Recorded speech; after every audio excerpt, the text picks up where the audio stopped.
Bristol Community College, Mathematics with Dan Avedikian, Math 011, Arithmetic, Section 4.2, Problem 17.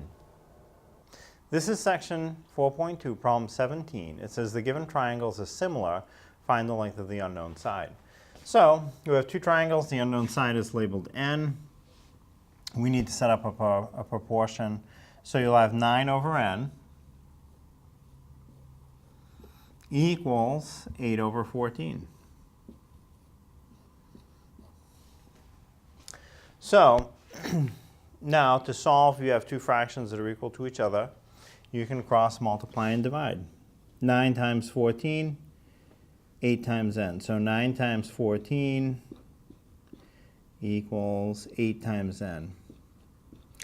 Actually, the 8 over the 14, we could have reduced 4 over 7, but that's okay. We've got it started now. We might as well finish it up like this. 9 times 14 is probably bigger than most people want to do in their head, so you can just do it out the long way. 9 times 4 is 36. Write the 36. Write the 6, carry the 3. 9 times 1 is 9. 9 plus 3 more is 12. So you have 126. 9 times 14 is 126. And 8 times n we can just write as 8n. So 8n equals 126. You can solve for n by dividing the 126 by the number in front of the n, divided by the 8. So off to one side, 126 divided by 8. 8 will go into 1. It won't go. 1's not big enough. 8 will go into 12 once. 1 times 8 is 8. 12 minus 8 is 4. Bring down the next digit, which is a 6. 8 divides into 46. Well, 5 is as close as we'll get. 5 times 8 is 40. Unfortunately, it doesn't go in evenly, but so subtract 46 minus 40 is 6.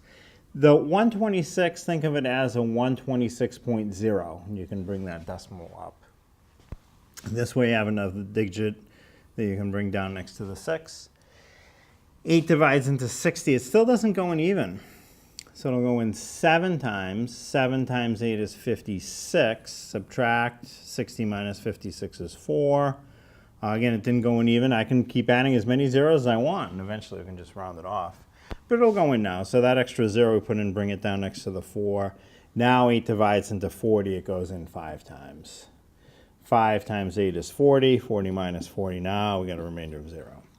So the length of the unknown side is 15.75. Or 15 3/4 if you like.